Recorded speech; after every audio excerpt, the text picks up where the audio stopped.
Hey, welcome to another episode of the Black Guy Tips podcast. I'm your host, Rod, joined as always by my co-host, Karen. And we're live on a Sunday, ready to give you some podcasting. Got a little bit of a late start, but it was a lazy Sunday. It'd be like that. We were just chilling today. Yep, just running errands and doing, cool, laid back stuff. You can find our podcast everywhere that you find podcasts. Just search the Black Guy Tips, will come up. Leave us 5-star reviews on Apple Podcasts. We didn't get any last week. What the fuck? It's almost Christmas. Right, y'all don't love no Merry Christmas to us. But also, don't forget in the show notes you can see we got live tickets on sale. I believe there's 3 VIP tickets left right now. We'll try to open up more. I'll contact them. Y'all wasn't playing. Y'all was like, VIP, all eyes on me. Yeah, I'm not even gonna lie. When I did the VIP thing, I'm like, hopefully we'll sell some. Like, I didn't do that on some like, yeah, VIP. That's what we're gonna sell all out first. But y'all are looking at the prices and going, if I gotta pick, I want to see them. So I guess we're going to see at least 47 of y'all right now. Yep. The official weapon of the show. Oh, go ahead, Karen. No. We was stuffing the cards last night. So we had I enjoyed doing that with you on the low. Yeah, we're mailing the cards out. I went and bought a whole bunch of stamps. I always forget that that's part of it. In addition to paying for the cards and shit. But, I got a real dope design this year. Y'all, I ain't gonna lie. I absolutely love it. It was so pretty. Yeah, I'll show you guys here. If you're in the chat or you watch this on YouTube later. It's a picture that we took with the Charlotte Hornets. They have a thing where season ticket holders, you can come in and take pictures with the Hornets with Hugo, and it's like a Christmas motif. And then I went into Fiverr and I had someone do vector portrait art where they basically digitize it into like make it more look like a cartoon, and and then made that the image for the thing. So like I think it looks really cool. I do too. And then on the back of it, of course, it has when me and Karen did the 5K. Yeah, and we were biting our medals. That was big for me. That was an accomplishment all in itself. When I go, when they go, what do you do this year? I'm like, bitch, I did a well, it's not a marathon, but that's what I keep calling it. I was out there moving and shit. As far as I'm concerned, it's a goddamn marathon. And the message says, congratulations. If you're reading this, you made it through another year. Thank you for listening, sharing, and supporting our podcast. We couldn't do it without listeners like you. Now let's make it through the next year the same way we always do, together. Love, Rod, and Karen. So happy holidays. And I can't wait for y'all to get those in the mail. And I included a little sticker in there as we do year after year. So some of you guys got the new Dracula motif, the horror sticker, and some of y'all got like the old school stickers because we ran out eventually. But yeah, man, thank you everybody, and I hope you enjoy your cards when you get them. I really do. And not to get off, well, it's actually on topic / off topic. When we went to the I guess would this be my random thought then? I don't know. Karen, you're just over there freestyling. There's a whole thing that we do every show that we do, that I play music and we put commercials in it and shit. And you just doing what you want to do today. You go ahead. Okay. The official weapon of the show is phone chair. And the unofficial sport, bullet ball. A bullet ball, extreme.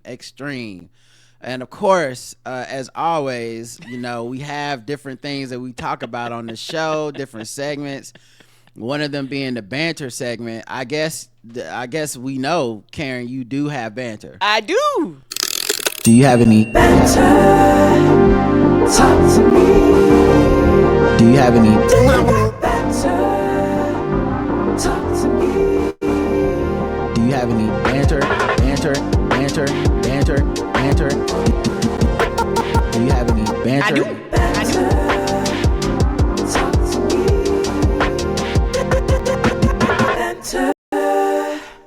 Talk to me. Do you have any banter? I do. Banter. All right, Karen.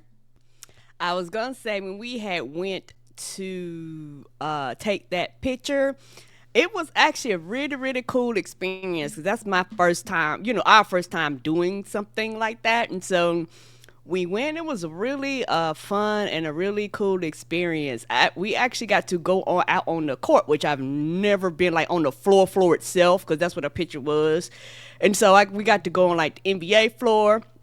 I've never got to take a picture with Hugo, so for me that was really exciting to take a picture with Hugo, and it was a really cool and fun experience doing that. Now, if something we do again, I definitely would like to do that again.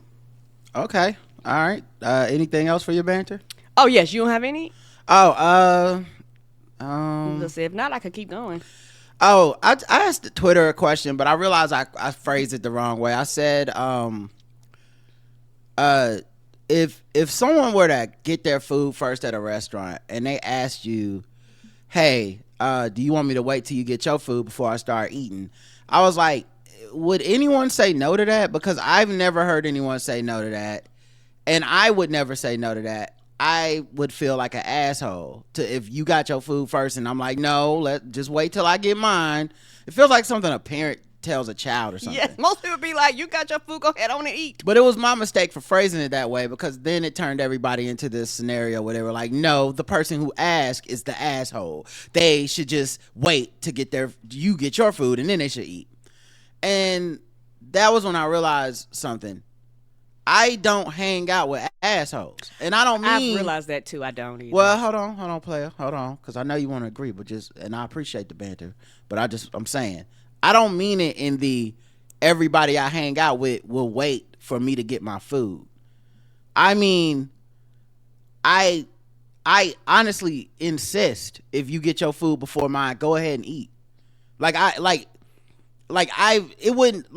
The question I asked made it seem like I was eating at a business lunch, or like hanging out with a stranger or somebody that I'm 50-50 on. Like I can go either way and be like, I kind of hate this motherfucker right now.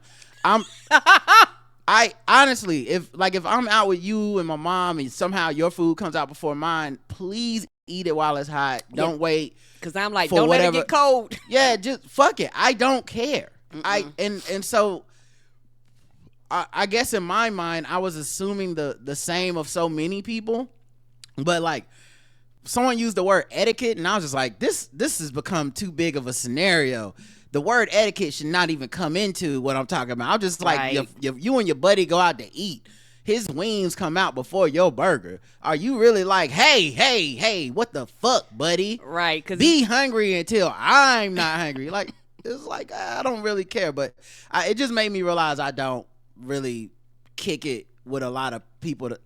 I'm not a very judgmental person in general about stuff like that, but also I don't kick it with a lot of people that would make me even think twice about like that. And also vice versa. If I got my food first, I wouldn't be like, well, oh boy, like it's not a scenario. Like it's just like, okay, yeah, let's move on. So, all right, Karen, go ahead. Right, and it's one of those things where, because I've worked in restaurants, I understand most Americans are accustomed to all the food coming out at the same time, but it don't always work like that, and depend on where you go. Some places will flat tell you whenever it's done, that's when we give it out. Like we ain't gonna wait for everything to come all out at the same time. Yeah, I wonder if people are just imagining like a steakhouse or something. I'm just saying you just go to any place. Anyway, but you know what else? Also, I know I'm not the same as a lot of people. I'm very laid back about stuff, and I just have a different approach to life. There's like a lot of scenarios that people care about. I don't. It's like when people talk about things that make them jealous and stuff, and it always surprises them with the like kind of stuff that doesn't bother us. But I guess another couple, it would be like, damn, that's fucked up. You really didn't wait till I got my food. But to me, it would have literally never crossed my mind to think about like as a thing. Like, damn, man, last night Karen got her fish before my steak. That she just started eating. She didn't even ask. Like, I literally never would have registered it as a thing, but it made me, when I realized that question, it made me think, oh damn, yeah, people really be keeping tabs of that shit. Yeah. And for me, and in my mind, I'm like, I don't want to be rude and have you eat cold food because you waiting on my shit. Yeah. Like, in my mind, I'm like, and I'm the type of person to tell a restaurant, both of us are, bring it out whenever it's ready. Like, we get the appetizers after the entree, the dessert first. I don't give a fuck. They be so shocked. They be looking like, are you sure? I was like,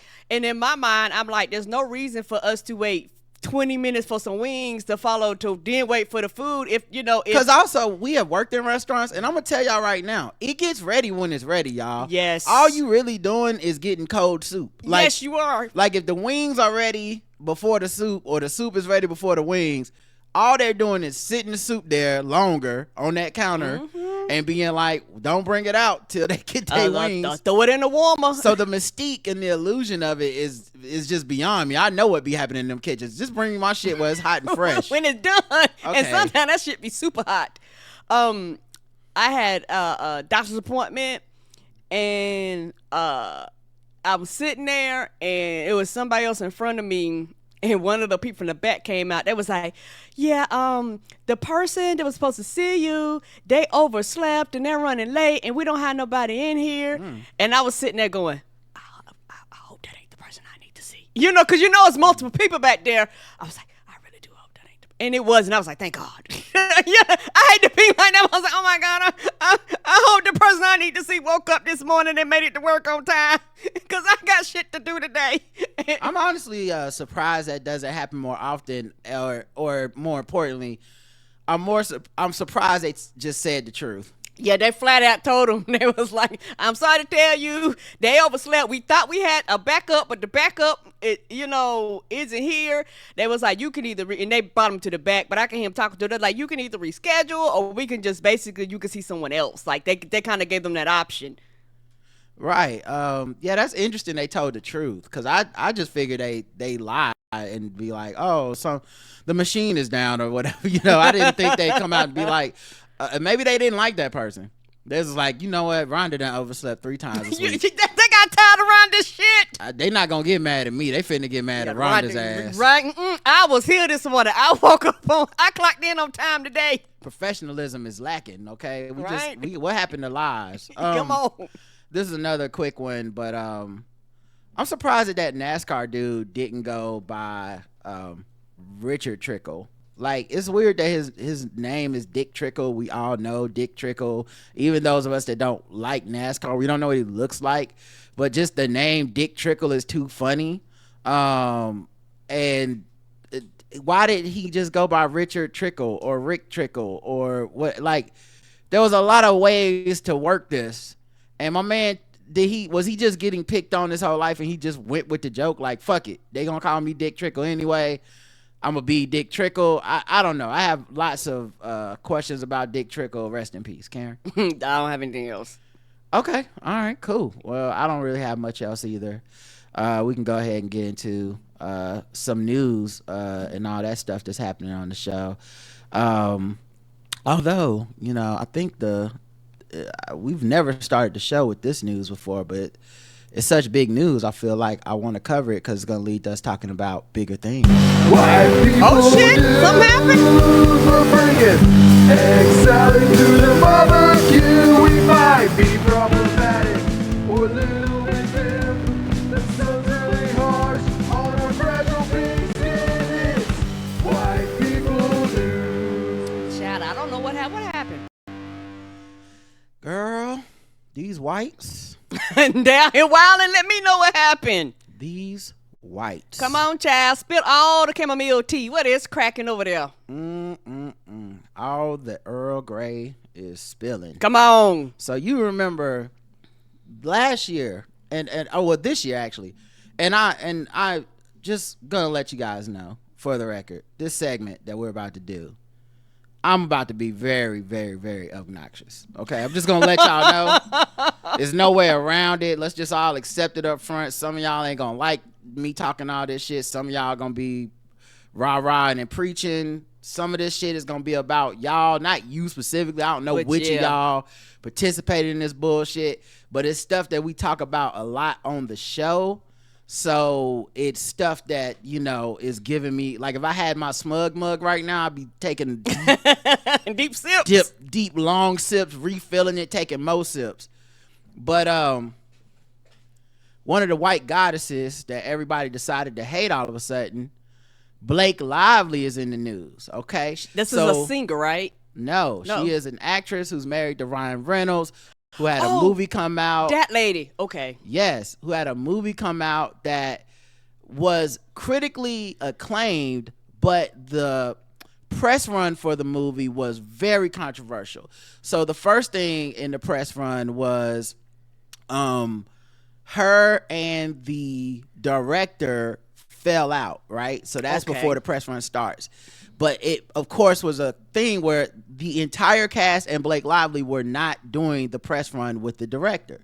Okay. Now, to Rod, Mr. Common Sense over here, who's kind of been around the block, been through a few things, that was an immediate red flag on the director. That something was wrong, because normally they all do this together. And it didn't really seem far-fetched. Like, I didn't think I was stretching it. I didn't think I was looking too far into it. You were like, something happened. I just, I won't bring up any other more pertinent, relevant situations or whatever, but I'll just say, we've seen stuff before where it seems like everybody on a production sides with one person and the other person is over there by themselves. And very rarely is it just everyone was a piece of shit except this one guy.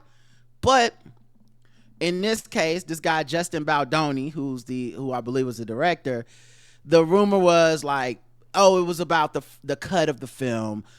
Blake Lively and her husband Ryan Reynolds, they rewrote scenes, and Blake Lively went with the editors and recut the film behind Justin's back, and she fucked this whole thing up, and he's very upset. And meanwhile, the film's getting great, like the critical acclaim, meaning not about the drama, right, but just so people going, this is a great movie. People are saying we like this movie. Okay, so that's the first thing, and it was a little bit, my antenna went up, because I was like, because it's white people business, so I'm not fitting to go too hard, right? It's white people business.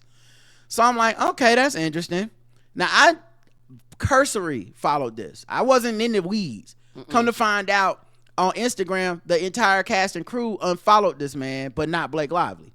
Another red fucking flag. Telltale sign, yeah. Red fucking flag. Something went down. Because my personal belief is, even if he did her wrong, and that was all, like, they had a falling out, I know the sniveling people of the entertainment industry, they gonna stay friends with everybody because they don't know where the next job's coming from. They want to keep them relationships So if going. it's some shit where it's like, well, that's between y'all, they would have kept it. So to me, it's like, dog, what are you doing on that set to make everybody pick a stand? Because they know you looking at them follows. Yeah, and so not trying funny, particularly in today and age, that is making a statement. Like, and everybody's watching it. Yes. Media is watching it. Fans are watching it. They know who don't follow each other. They know there's a feud. They know there's a beef. Okay, so you got that going. Boom. That's the press. That's some weird shit. Then the second thing was, it became a campaign of saying, well, she's been going to the red carpet and they've been wearing dresses, but this movie is about domestic violence, and she's hasn't been great with talking about the survivors and da. And once again, my ears perked up, because in the trailer you can tell it's about domestic violence. So it like, we've saw the trailer many times, both of us. I remember we've done spoiled movie reviews.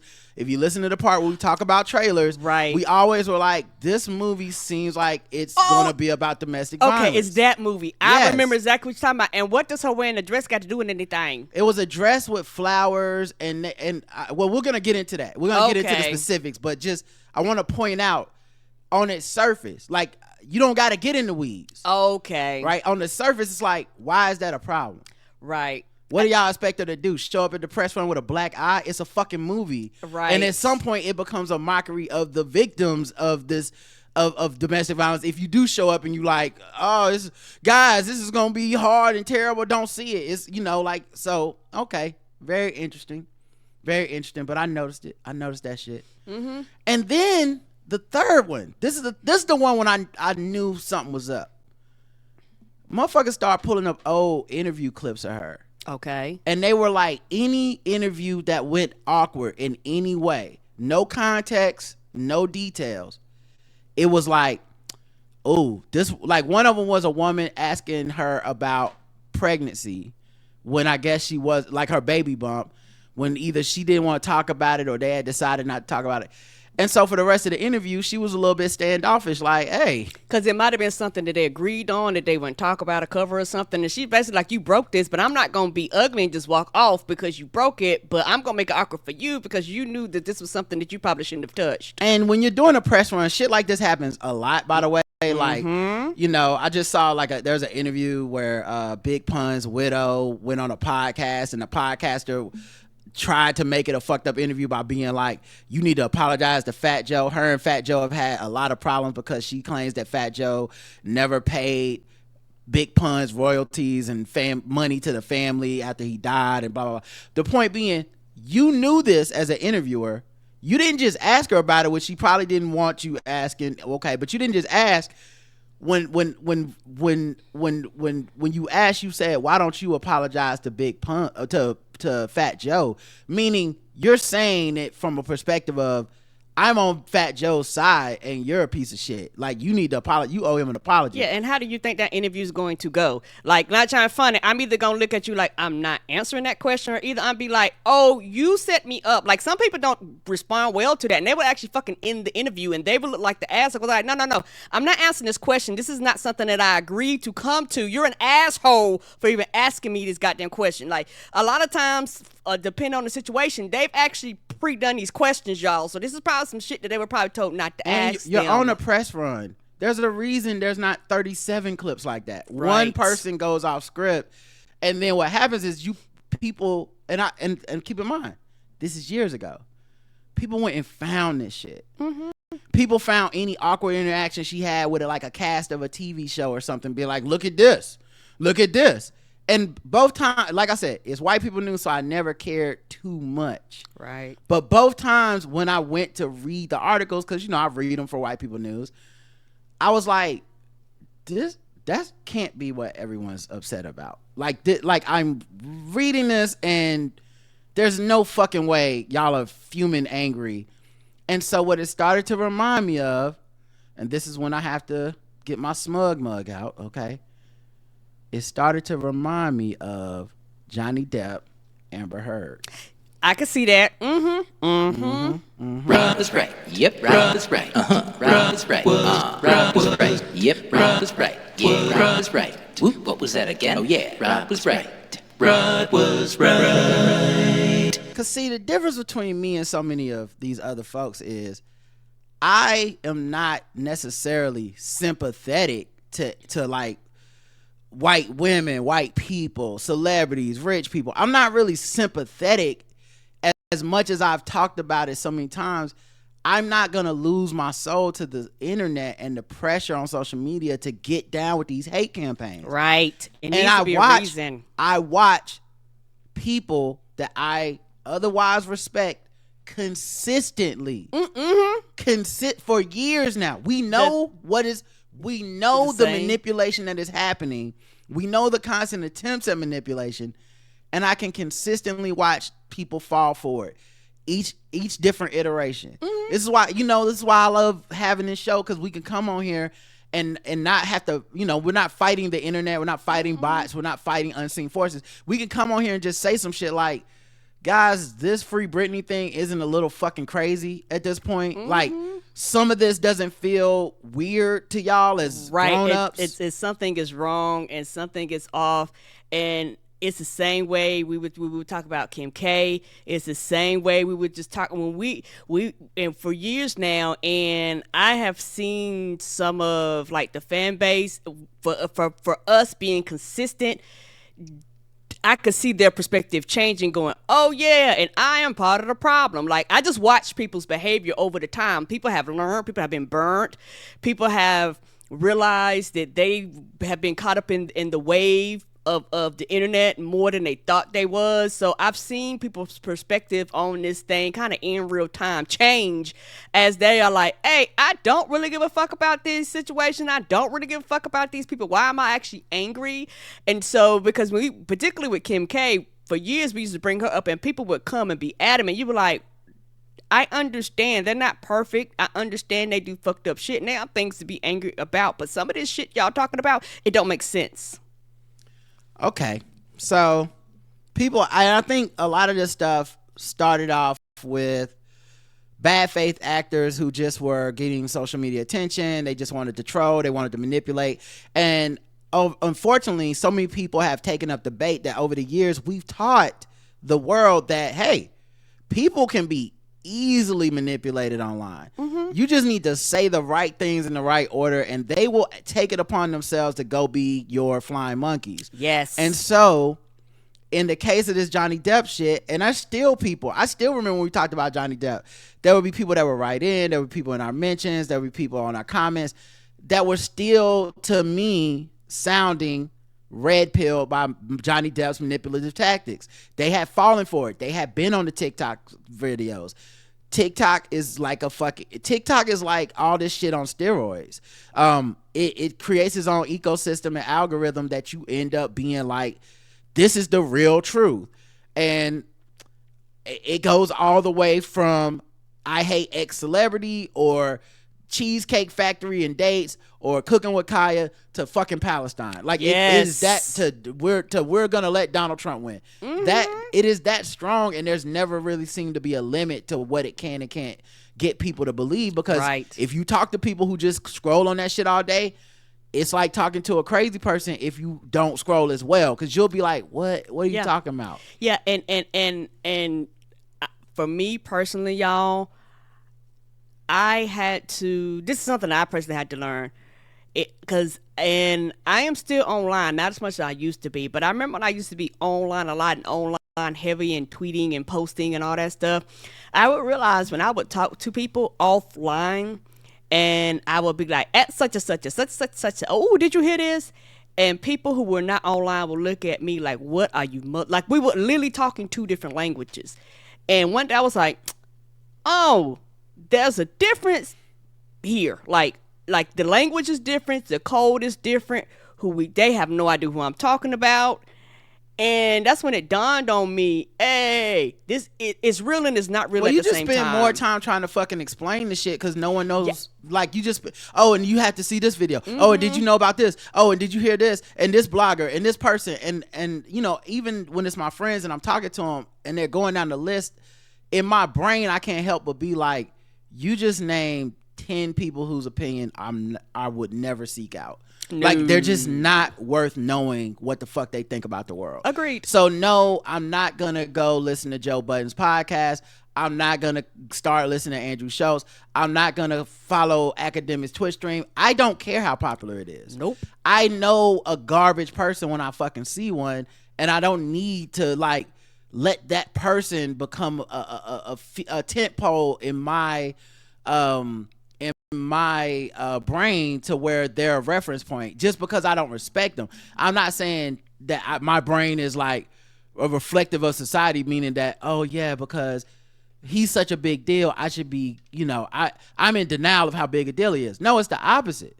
I'm saying in order to keep my shit separate, in that who Rod is, what the tent poles of my morality is, right, I have to shield certain shit out of my life to be like, I don't go over there and play in the Joe Budden field because, yeah, he's talking about Kendrick today, but he'll be saying some foul shit about women or justifying some other manipulative, abusive shit or some fucked up way to be a friend to someone.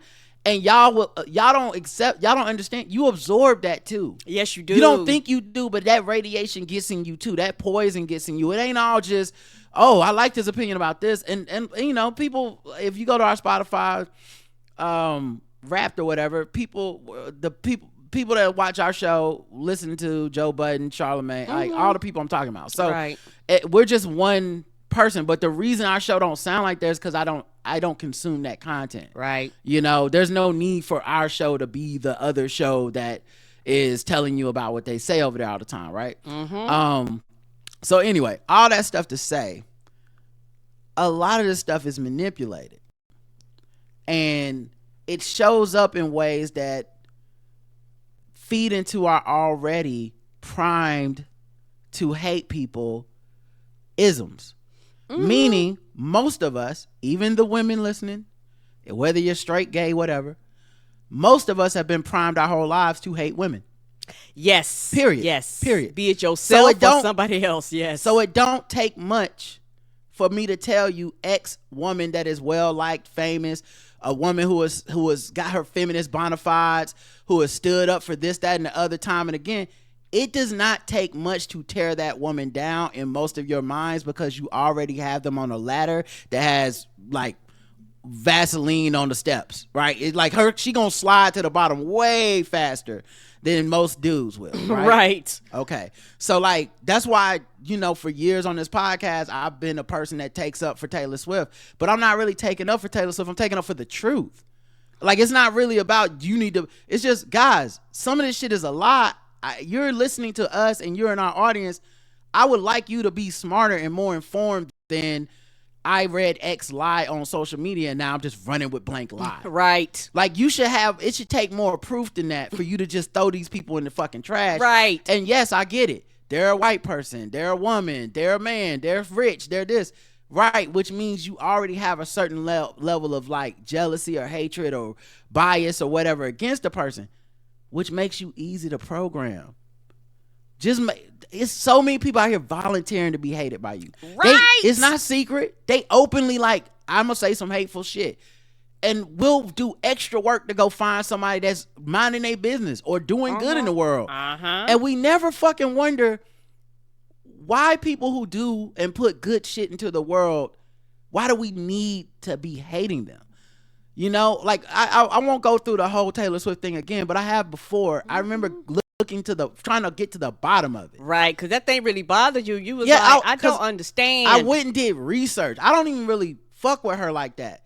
And I'm like, nah, this is weird that the woman who stood up for artist pay, the woman who sued a man for sexual harassment for grabbing her ass, she only got $1 out of the motherfucking lawsuit. Yes. But she needed to make a point that you're not going to do that shit to me. The woman who votes Democrat, the woman who endorses Democrats, the woman who endorsed Kamala Harris. You're not going to tell me this woman is a right-wing Christian anti-gay piece of shit. Who told you that? Right. Who told you to think that? Who told you to say that? There are plenty of white women volunteering to be that. J.K. Rowling sitting right in your motherfucking face. There are plenty. Why would she need to secretly be anything? She's so famous that if she wanted to be a piece of shit, she don't need to do it behind the scenes. No, she don't. They're gonna fill up arenas if she openly comes out and be's a piece of shit, because we've seen it. It's all made it all the way to the White House. It's fucking weird. I remember when like Demi Lovato was having like beef with her, and Demi Lovato was shitting on her about, you don't really hate women, you're not a real feminist, and help women. And then Kesha came out and was like, Taylor Swift gave me money when I was suing Dr. Luke and I was blackballed from the fucking industry, and she never told anybody, and none of y'all would know, and the only reason I'm fucking saying something is because y'all motherfuckers are lying on her. Right. Essentially. Now shut the fuck up, because you didn't help me at all. You just went on Instagram and started talking shit about her instead of helping. What are you doing to help women? Boom. Still not good enough for people. To this day, I've had to block off my social media because if you share any article about her, and it could be something as innocuous as Taylor Swift went to the Chiefs game. Here these motherfuckers come. Mm-hmm. And I'm like, you are primed to hate women, and you think the reason it works is because you think it doesn't. That's the only reason it can work. Everybody think they're exception to the rules. Everyone. They think their shit is different. Like, no, I just hate that she goes to Kansas City Chiefs games. Bitch, you've been manipulated to think that. You don't. You know who else goes to Kansas City to these games? A lot of their famous ass girlfriends. You ain't never felt this way about nobody till now. You ain't never been like, guys, they found a fake note online that said that was her explaining how to understand football. It's not even real, but look how fast your brain was like, it's real. I don't need no backup. I don't need it's real, and I got I got to talk some shit about it. And for the record, shouldn't even be a problem, shouldn't be a scandal. If Travis Kelce had a fucking set list of her songs when he went to a concert, we'd all be like, yeah, that makes sense too. He probably wasn't fucking with that music until they started dating, and she wasn't fucking with football until they started dating. Anyway, my bigger point being, look how easy it was. And that's the biggest star in white people's world is Taylor Swift. And it's so easy for people to turn the hate train on. Yeah, yes, it is. Amber Heard, we saw what happened with that. Johnny Depp hired a firm to manipulate online coverage, and it essentially worked on public opinion.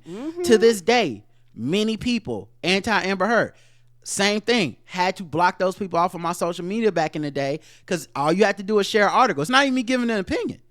Any article that's just like Johnny Depp on tape saying abusive things to her, here they come with some reason that's okay.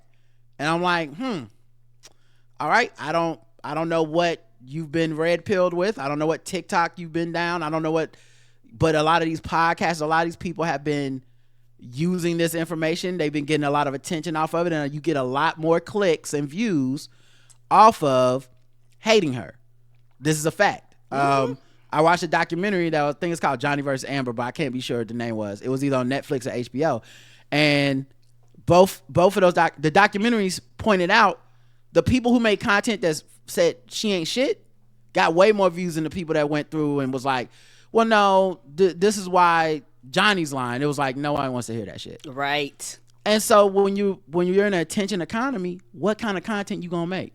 You gonna make the fuck her content. That's the one that's working. Right, because that's the one that's being rewarded. And like I said, I've told this story before, and I will continue to tell this story. It's one of those things that everybody thinks that they're above it until they ain't. Because I remember, was it Lena Dunham, if I'm pronouncing her name right? It was a period of time where every time you brought her name up, I would rant and rave and get mad and shit like that. But what I realized, I wasn't ranting and raving at her.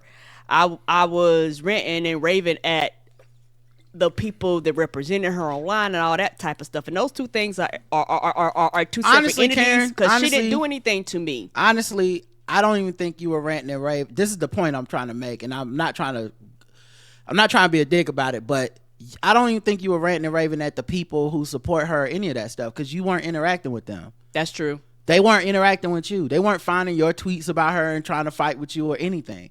You were doing what I think most people are doing. You were trying to belong. And the people around you, the people around you had made a crew. They had made a group out of "We Hate Lena Dunham." And if you're not in the "I Hate Lena Dunham" camp, you're not signaling that you're in the group. Right. And so you, a person who's never watched anything Lena Dunham has ever done, child, no, would go on these rants on our show as if you were offended by these things that you had never seen. It was interesting because I did watch Girls, and I remember being on here like, yeah, the show is all right. Like, it's not groundbreaking to me, but it's also not this thing that's incensing me where like every week I'll need to be upset. I understood why there were any black people in it, because I said this woman seemed like she grew up not really around black people. Black people may have been in her school or on her block, but they weren't in her social group. So why would I want her writing characters that don't fucking exist in her world incorrectly, which is what she's gonna do, right? Incorrectly, she ain't about to hire a bunch of black people to take over her show and make it the black girl show. No, it's gonna always be the show about the white girls that are her friends, and some black people might be on the periphery, but they not real people in her life, right? And it never made sense to even want that from her. Agreed. And she could still be a terrible person or a great person, but the point being, it was not about that for you, because you didn't even know anything about her. But that is what I think so much of this is predicated upon. Agreed, so, the reason I wanted to make that accurate is because I think it's germane to the point I'm making about this, right? Which is, you motherfuckers don't even know or care about Blake Lively beyond she married to Ryan Reynolds and they had a plantation wedding that they apologized for. That's the most that most of y'all will ever know about her. The rest of it is just, look at this tall, traditionally considered beautiful, rich white lady. And I need a reason. I don't need much of a reason to fucking hate this woman. Agreed. Right. And for me, that's why I say I thought I was above it all. I thought I couldn't be tricked and end up being tricked. And for most of these interactions, like you say, a lot of it is people wanting to find a place to belong and not wanting to get kicked out of whatever their social group is. They aren't willing to admit it. Everybody goes, we're all adults, but we're actually not. A lot of us still treat the internet and social media somewhat like high school. Don't nobody want to be on the outside of the group. And I can have this conversation with people to their face. I've tried it before on podcasts and stuff. No one thinks they are. Everyone thinks they're above it, so Yes. you just can't fucking talk to them. It's what I've had. Like the Taylor Swift thing is a stickler for me because I will go like, oh no, I did the research on this and I actually know the answers to the stuff you're saying. It don't matter. No, They want to hate that. They want her to be a bitch so they can hate her. Yes. So it just doesn't matter. You can find out. They'll say stuff she's done where it's like, well, if she really said that, then why she ain't endorsed Kamala Harris? She did. right. Well, still, something about her I don't like. Okay, fine. Yeah, but it can't, country that wouldn't elect women twice can't possibly be anything in the water. It can't be us. It has to be the women. Agreed. Every single motherfucking time. Agreed, So baby. when they started pulling up these old interviews, that was when my Johnny Depp sense went off. And I went, this is a hate campaign. Because when they go find old interviews, and TikTok is great at this now, where they pull up the clips and then everyone wants attention. And much like how JL Covan talks about the hack jokes and shit, where someone makes a joke and then 37 people just steal the joke and just act like they made up the joke and give no credit to the originator. Well, that happens all the time with this shit too. And it's the perfect ecosystem for a hate campaign. Because if I want to manipulate a hate campaign, I just need to find one or two popular people and be like, hey, this clip of Blake Lively is her in this interview and she's being a bitch. And that person will go and they'll make that TikTok. Because they're going to get they're going to get the ball rolling. And then all these other people who consume that content, they go make the same TikTok. Yes. They don't come back and go, oh, let me explain it, or I don't know if this is real. Let's be a little skeptical. No, it's like, oh, this got 7 million views. Also, Blake Lively is a bitch, guys. Blake Lively is a bitch. Blake Lively is a bitch. Good. Like me too. Share this, retweet it, tell everybody, watch the rest of my videos on my channel, please. That's basically what happens. And so now, Blake Lively, where I think the curveball came in, Blake Lively is a rich white woman in Hollywood too. And unlike a lot of these rich white women in Hollywood who you never know where their hate campaign necessarily comes directly from. Right. But there's a reason the music industry that Taylor Swift is fighting would like you to hate her.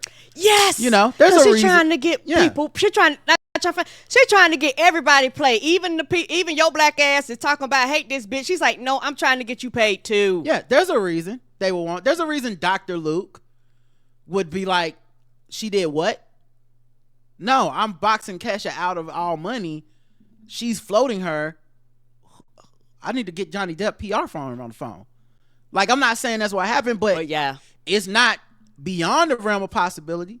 Here's so now she fought back, and that's normally where a lot of these people don't do, is because, you know what? I am rich. I am famous. I'm probably getting a lot of advice saying don't say anything. right. Don't try to fight back on this because they're just gonna take you fighting back as proof that you're a bitch. So just let it pass. You'll continue to get work and you'll be okay. But that ain't what happened to Amber Heard. Her career is in the fucking gutter.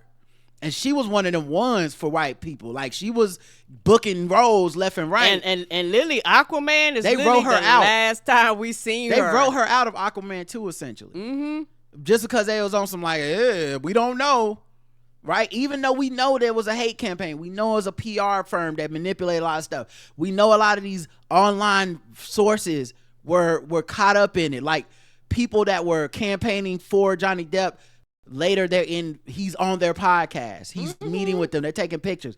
These were not unbiased actors. This is not good faith. But you end up taking her out. You're scared. And the people around, and it's to make people around you scared. That's the purpose. The point is to make the people around you go, you're toxic, and I'm scared to be hugging you. Scared to, I heard bad things. Who knows if they, like someone said Momoa was an asshole to her on the set too, just by FYI. I don't know how true or not that is, but I can also see a world where he's seen all the negativity. He's seen the world leaning towards Johnny Depp and saying she's the bitch, and he's like, well, I'm not gonna be the one person standing up for your ass, so I'm gonna be in my trailer. You know, maybe we take her part out. You know, I'm not saying it's right. I think it's cowardice, but he wouldn't be any different than most of y'all. Yeah. He wouldn't be any different than y'all on the internet that was afraid that they don't have a single tweet saying something supportive of her because y'all didn't want to deal with the backlash and the bots and the assholes. And that's just digital. That's not even, you're not a celebrity. You're not a star. You're not, right. You're a regular ass person. So all that to say, like there's this clip that went viral of her interview, right? Daily Mail brought this up on August 10th. I think this is, it looks like Kirsty Fla, a Norwegian entertainment reporter, uploaded a YouTube video of 2016 interview in which Miss Lively snapped back when Miss Fla commented on her baby bump and remained testy for the rest of the conversation. Miss Fla titled it "The Blake Lively Interview That Made Me Want to Quit My Job." So the title's already, and told the Daily Mail that it's time that people behaving badly in Hollywood or anywhere else for that matter gets called out for it. Okay. It wasn't the first time she had posted the video aligned with a client of Miss Nathan. Now, Miss Nathan is the person that works at the PR firm that smeared Amber Heard. And as I will reveal now, the PR firm that Jason Baldoni hired to smear Blake Lively. Meaning this was a hate campaign. Mm-hmm. It was not just a hate campaign. It's by the same people that did a hate campaign successfully before. And the reason, so they know what to do. The only reason we know, so the rest of y'all don't get to pat yourselves on the back because y'all wasn't on it like I was, okay? I know I was out here on the limb. Y'all was probably skipping past some of these episodes. And Rod don't know what he talking about with this white people news. But the only reason the rest of y'all know is because Blake Lively actually sued this motherfucker. And it's in the lawsuit. So now, and the lawsuit came with receipts. It wasn't just say, hey, stop talking about me. It was, I have proof. I have text messages. I have DMs. She was tired of them. Right. Like, I have information like, bitch, that you I'm rich. did this. You did this. And now everybody, of course, is righteously jumping to her side, which, great. But you're gonna be manipulated in a month for some other motherfucker that y'all don't know. For something so I can't even. else. No one's learning a lesson. We're a month away from all of y'all being on like, hey man, Beyonce ain't shit or whatever, and it's just gonna be the same cycle because you're fucking stupid. Yeah, and they know it. Yes, they know you're do. fucking dumb, and they know you will keep falling for this trick over. They and know over it don't again. take much from y'all to go from I like this person of whatever marginalization to I hate this person. Like that, they know it. And it's just, she's just the latest one. But now you have to wonder how many other people has it been that we just don't have the receipts on because they either didn't have the money to fight back, they didn't have the time to fight back, right? Or it was done in a way that was a little bit smoother and we can't trace it back as easily. Oh, not even easy. I mean, this shit took about a year for Blake Lively and them to come up with all this evidence.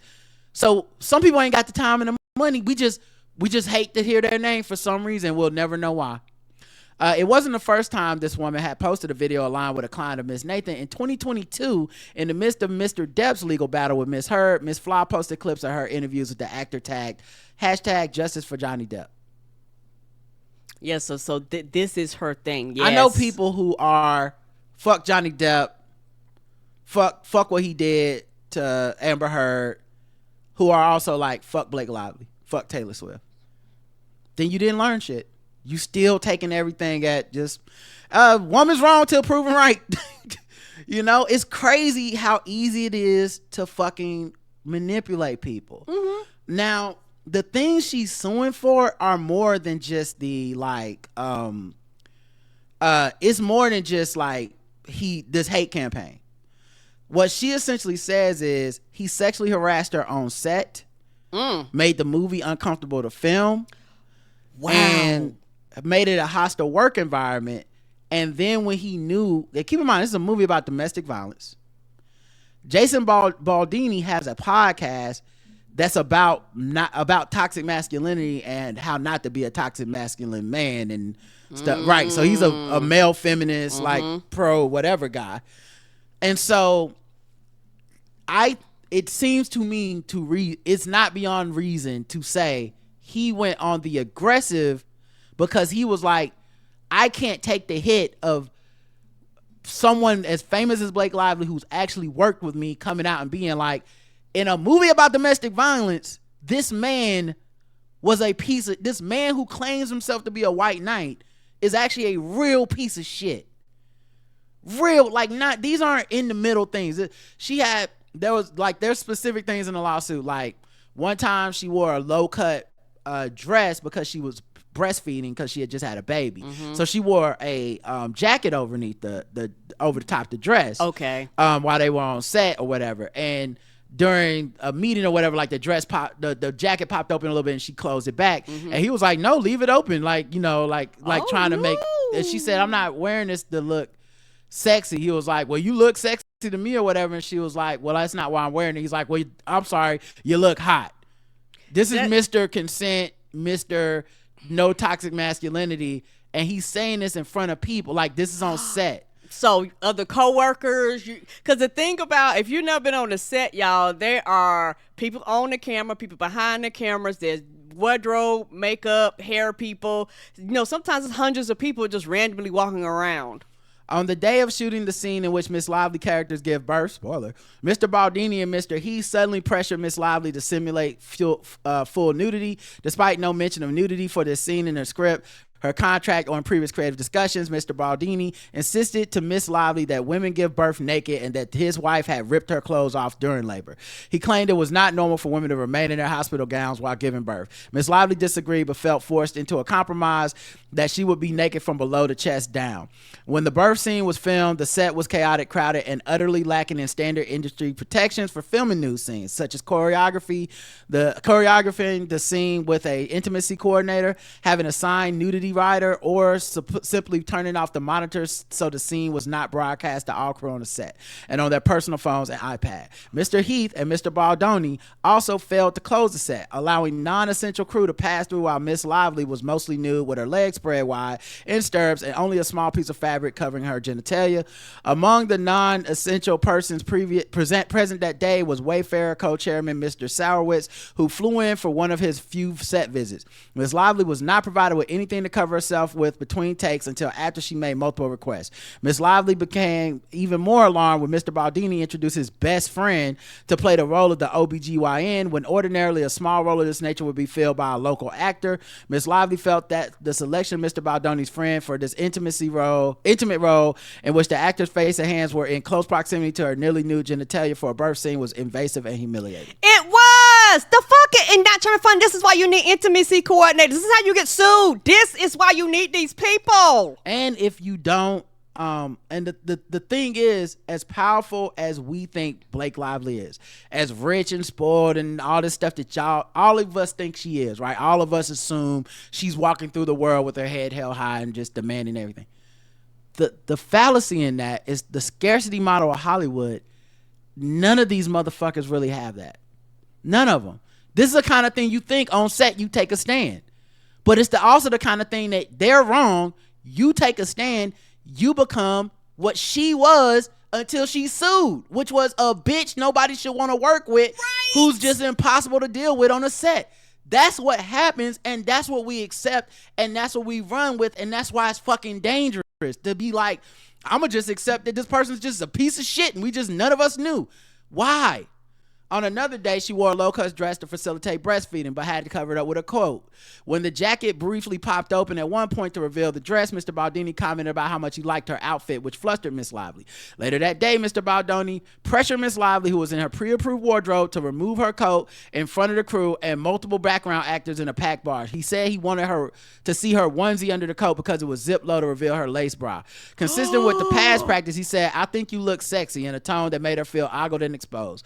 With other female female cast present. She said, "That's not what I'm going for." He bristled and replied, "I'm sorry." Hot. Deeply uncomfortable, Miss Lively said, "Not that either." He responded sarcastically, "I guess I missed the HR meeting." This is Mr. I got the podcast. Yes, you did miss it, bitch. This is why you the reason why everybody else got to go to it. Yeah, this is Mr. I have a podcast on how men should act. And walked away. Another woman on the production spoke to Miss Lively afterward to offer empathy and to share her own similar experiences with Mr. Baldoni, commenting about her in sexual terms. That's why I told y'all it's not a her versus him thing.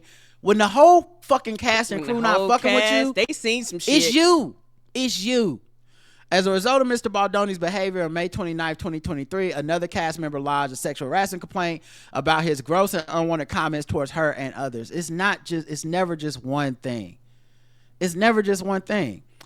During a car ride with Miss Lively, her assistant and driver, Mr. Baldoni claimed Miss Lively that he had been sexually abused by a former girlfriend, which he had since shared publicly. At the end of the story, Mr. Baldoni shared that it caused him to re-examine his past. He then said, "Did I always ask for consent? No. Did I always listen when they said no? No." Mr. Baldoni claimed this was an example of how we all have things from which we learn and grow. Miss Lively was unsettled by the suggestion that he had engaged in sexual conduct without consent. This is the guy that has a podcast on consent.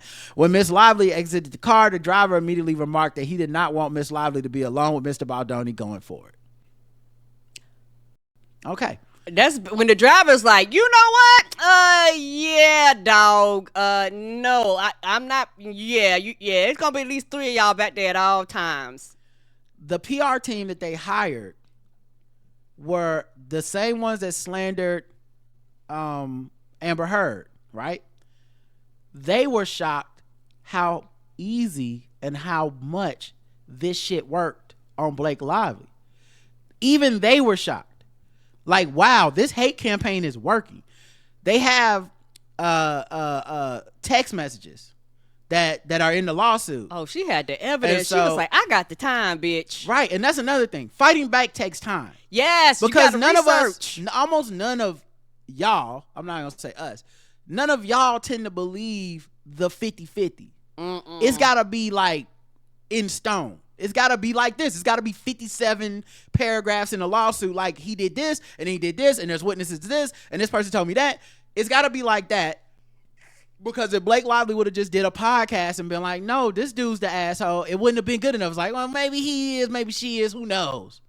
So the firm that they hired, this is text messages between them. Jennifer Abel. The narrative online is so freaking good. These are women, by the way. Okay? These are women setting up this hate campaign of misogyny against a woman who didn't do anything wrong. But they got hired to do it. This is how they make their motherfucking money. Right. Soulless. The narrative online is so freaking good and fans are still sticking up for Justin, and there literally has been no pickup of those 2 articles, which is actually shocking to me. But I see this as a total success, as does Justin. You did such amazing work. Melissa Nathan. Narrative is crazy good. So did you. No, do good work. The majority of socials are so pro Justin, and I don't even agree with half of them. LOL. Ha ha. So funny. Fuck you in your life, bitch. Woo. We're just gonna ruin your career, but hey, this is the job. This is the job. This is what we do. You know, I know I'm being a bit righteous right now, but I deserve it. Okay. Yeah, because this is something you kind of talked about. I've been talking about this shit for years. Yeah, and like you say, some of it don't make sense. Like the dude that plays Mario, I feel like that about him because there's another Mario movie about to come out. Chris Pratt. Chris Pratt. I guarantee you, when the Mario trailers and shit start coming out, his shit gonna roll back up too. I broke down the Chris Pratt thing on the show before, and once again, I'm not expecting to change people's minds. But I expect to have this archive of being in tune and being right when motherfuckers finally come around and they'll be like, damn, Rod was spitting. Because the Chris Pratt thing didn't make sense. I remember going through all the people that went to that church that were celebrities.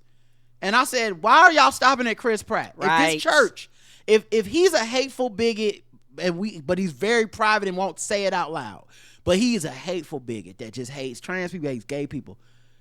why the fuck are y'all letting all these other people that go to that church slide? Because there's not just him. That's one of them celebrity churches. And I can't even remember everybody that was on it, but I remember going on the live podcast like, famous people, y'all should be like, all these people are biggest, not just him. Because you don't have any public comment, you have no, the thing is you have is, well, he went to this church, and then he comes out and like, I don't even fucking go to that church.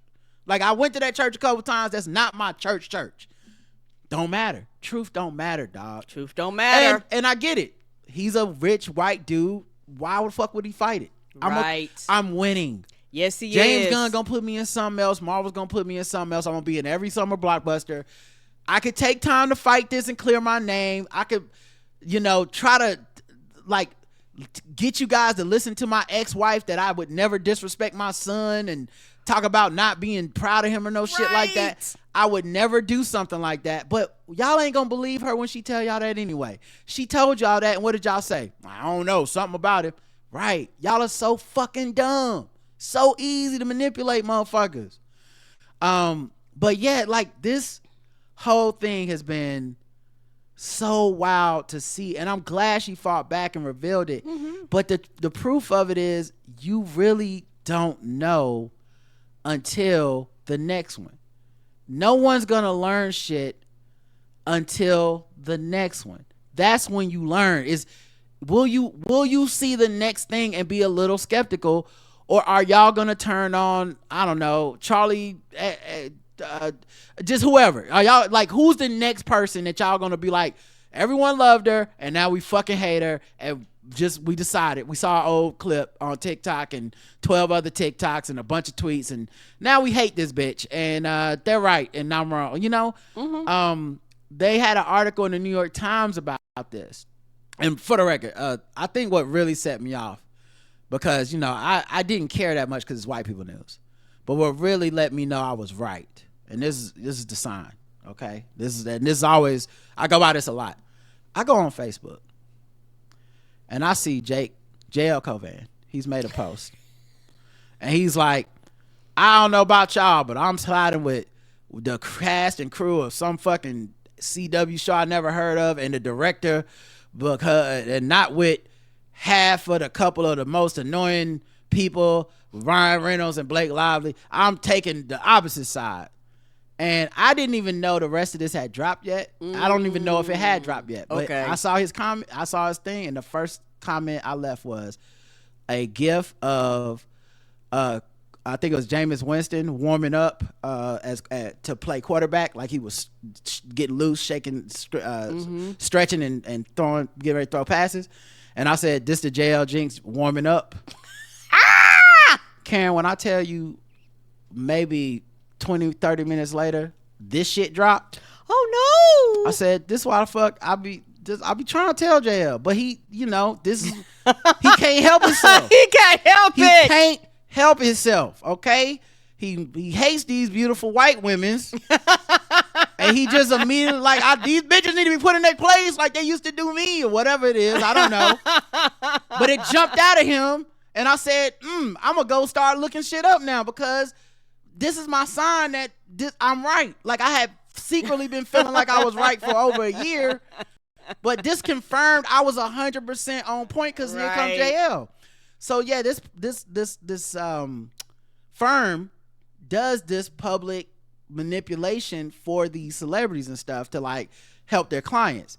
Yeah,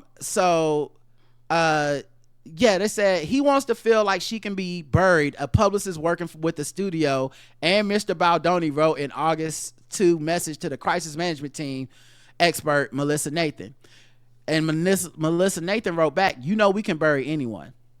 In the following weeks, Ms. Nathan, whose clients have included Johnny Depp, the rappers Drake, and Travis Scott, went hard at the press, pushing to prevent stories about Mr. Baldoni's behavior and reinforce negative ones about Ms. Lively. The text messages show Jed Wallace, a self-described hired gun, led a digital strategy that included boosting social media posts that could help their cause. An attorney for Wayfair said in a statement to the Times that the studio, its executives, and public relations representatives did nothing proactive nor retaliated against Ms. Lively, and accused the actress of another desperate attempt to fix her negative reputation. So the studio was with him on it.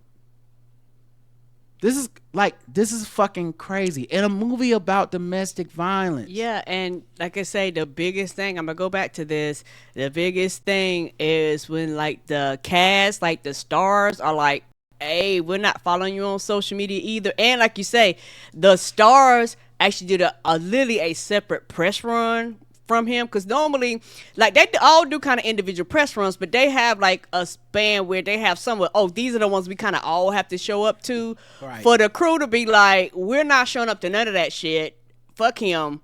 Yeah, something is wrong. Like I agree with you, they have seen some shit.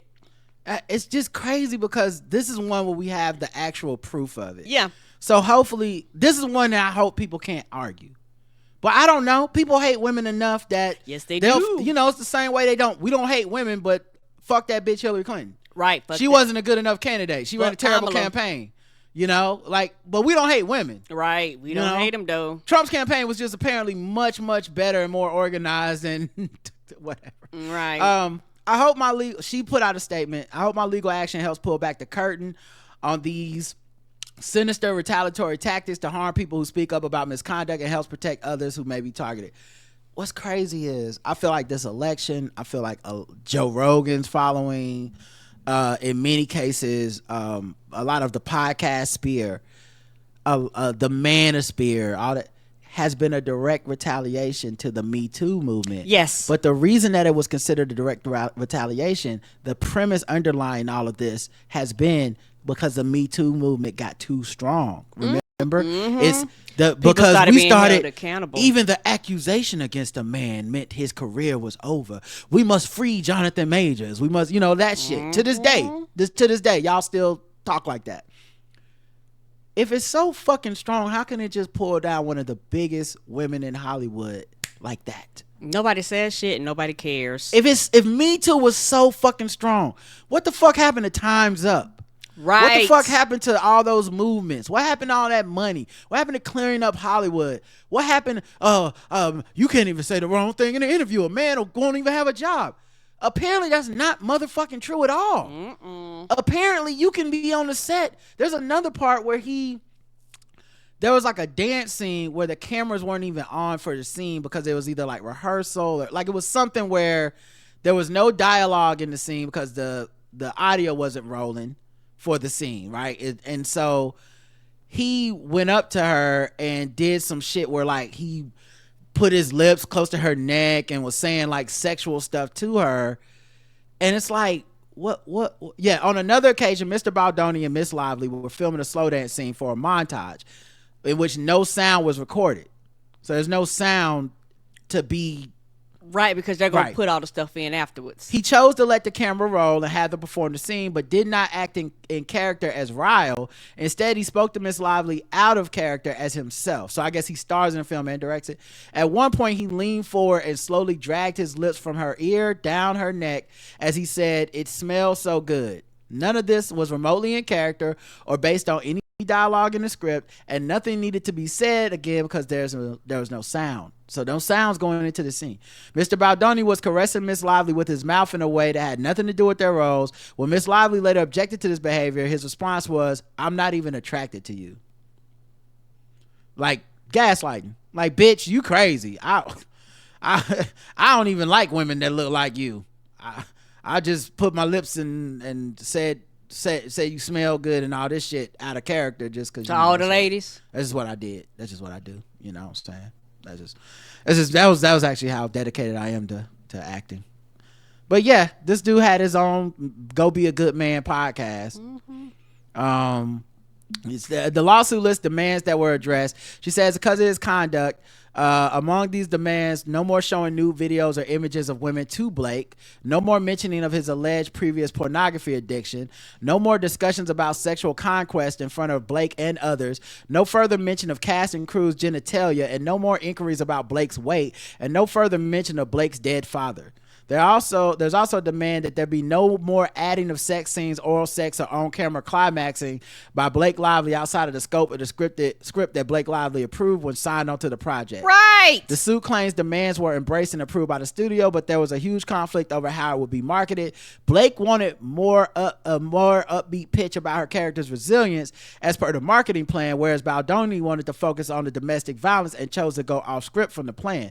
This makes sense as to why those trailers was so fucking. Me and you talked about. What was like these for y'all to well, hold on. I'm not saying the trailer. Okay. This makes sense as to why the backlash to her appearances without him, remember, because they didn't go with him, right, turned into this is not saying enough about the domestic violence.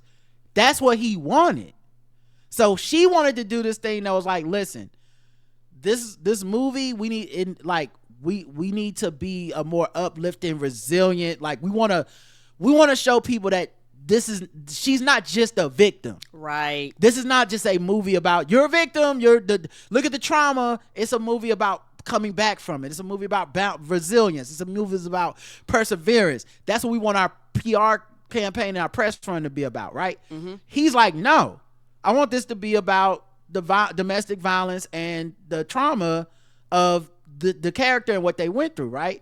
And a lot of the fight online was, look at her, she's being too happy, she's making the movie sound too nice, she's making it seem too fun, people aren't gonna know what they're watching when they see this movie, this is not real. And it's like, though, I remember seeing the trailer, I was like, it's obvious what the movie's about. It is. And then two, no one's gonna do a press run like, woe is me, trauma, because you're trying to set a movie, right? And of course, I'm not this person. That was a character I portrayed in a movie. Agreed. So I'm still Blake Lively. I can't show up and be like, I'm not crying during every time I interview. Right. So, of course, that's how it breaks down in the social media manipulation. All of that, the press run is being done wrong, is because he was saying, that's not the press run I wanted. So y'all need to start hating this bitch.